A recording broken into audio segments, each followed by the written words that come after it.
halo teman-teman semua. Di sini kami dari kelompok 5 akan mempresentasikan hasil diskusi online kami mengenai kawasan desain dalam teknologi pendidikan.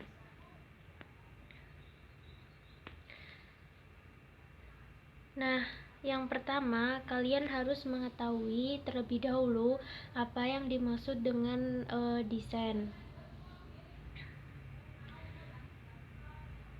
Desain diambil dari bahasa Inggris yang berarti perencanaan, planning ataupun persiapan. Nah, persiapan di sini adalah persiapan untuk menyusun suatu keputusan yang berupa langkah-langkah penyelesaian suatu masalah yang terarah pada tujuan tertentu. Jadi jika dikaitkan dengan pembelajaran, maka desain pembelajaran ini dirancang sebagai proses yang sistematis untuk memecahkan persoalan pembelajaran melalui proses perencanaan seperti pengembangan, pelaksanaan, penilaian serta pengelolaan situasi yang memberi fasilitas pelayanan pembelajaran dalam skala makro ataupun mikro.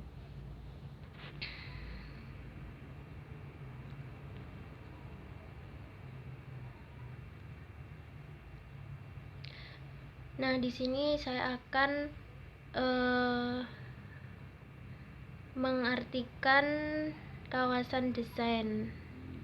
Kawasan desain merupakan proses untuk menentukan kondisi belajar. Nah, kondisi belajar di sini berarti suatu perencanaan atau persiapan dalam pembelajaran dengan tujuan untuk menciptakan strategi dan produk. Misalnya seperti kurikulum, program pengajaran, silabus, RPP ataupun modul. Kawasan desain merupakan kawasan yang pertama dalam teknologi pembelajaran dan meliputi 4 cakupan utama, yaitu desain sistem pembelajaran, desain pesan, strategi pembelajaran, serta karakteristik pembelajar atau karakteristik peserta didik. Yang selanjutnya akan dijelaskan oleh Mas Adil. Bismillahirrahmanirrahim. Assalamualaikum warahmatullahi wabarakatuh. Di sini saya dari kelompok 5 akan menjelaskan materi saya yang berjudul unsur-unsur desain. Unsur-unsur desain ada 4. Yang pertama desain sistem pembelajaran, yang kedua desain pesan, yang ketiga strategi pembelajaran, yang keempat karakteristik belajar. Saya akan menjelaskan poin pertama, desain sistem pembelajaran. Desain sistem pembelajaran adalah prosedur yang terorganisir untuk mengembangkan materi atau program pembelajaran yang meliputi langkah-langkah penganalisisan, perancangan, pengembangan, pengaplikasian, dan penilaian pembelajaran. Selanjutnya, desain pesan.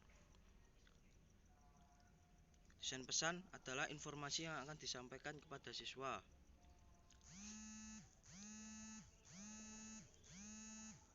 Desain pesan adalah perencanaan untuk merekayasa bentuk fisik dari pesan. Dan bagaimana kita itu mengatur bentuk fisik dari pesan?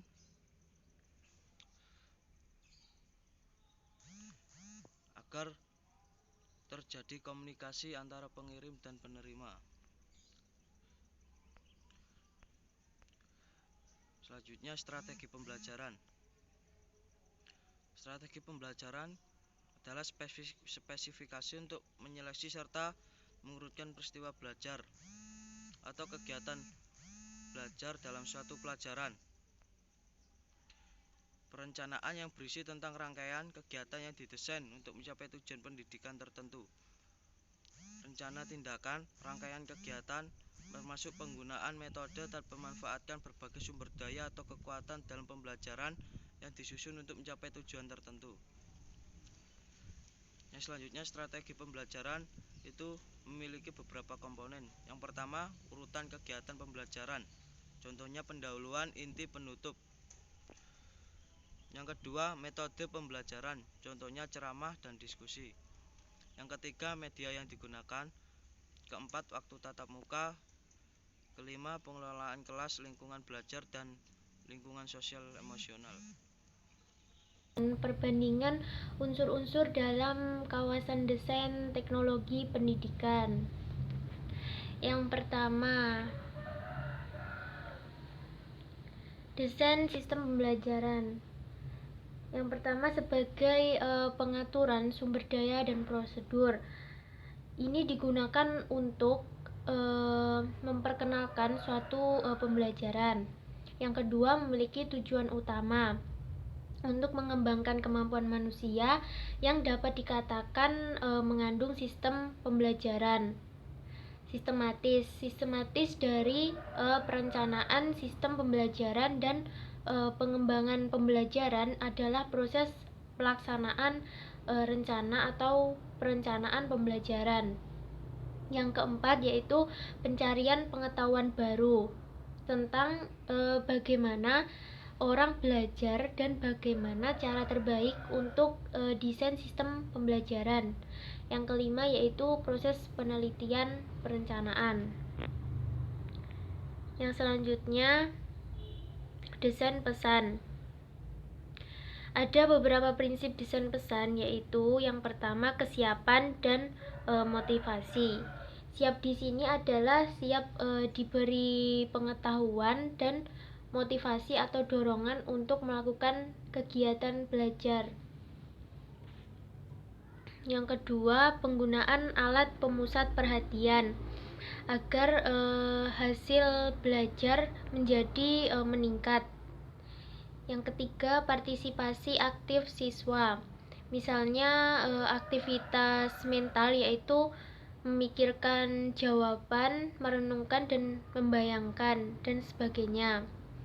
Yang keempat, perulangan. Perulangan ini dilakukan agar hasil belajar lebih baik. Misalnya dengan kata sekali lagi saya ulangi, seperti itu. Terus yang kelima, umpan balik. Umpan balik di sini informasi mengenai kemajuan belajar peserta didik. Itu strategi pembelajaran. Yang pertama, ada beberapa komponen dalam strategi pembelajaran, yaitu yang pertama tujuan. Nah, tujuan di sini adalah mau dibawa kemana peserta didik, apa yang harus dimiliki peserta didik, tergantung tujuan yang ingin dicapai. Yang kedua, bahan pelajaran. Guru harus memahami jenis bahan pelajaran agar memperoleh strategi pembelajaran yang sesuai. Yang ketiga, kegiatan belajar mengajar. KBM di sini akan menentukan sejauh mana tujuan yang telah ditetapkan agar dapat tercapai. Yang keempat, metode. Guru tidak harus terpaku pada satu metode saja, akan tetapi sebaiknya guru menggunakan metode yang bervariasi agar tidak membosankan selama mereka mengajar di kelas. Yang kelima yaitu alat. Alat digunakan dalam rangka mencapai tujuan pembelajaran. Yang keenam, sumber pelajaran, misalnya seperti perpustakaan, buku, media sosial, ataupun lingkungan. Yang terakhir yaitu karakter atau karakteristik peserta didik. Kedudukan karakteristik peserta didik merupakan komponen terpenting dalam pengembangan pengelolaan strategi pembelajaran. Jadi karakter peserta didik ini sangat penting dalam proses perencanaan desain teknologi pendidikan. Dan pembelajaran harus berpandangan kepada karakteristik peserta didik. Terima kasih, itu saja presentasi dari kelompok 5. Ada kurang lebihnya mohon maaf, dan jika ada yang ingin ditanyakan, monggo ditanyakan. Sekian, wassalamualaikum warahmatullahi wabarakatuh.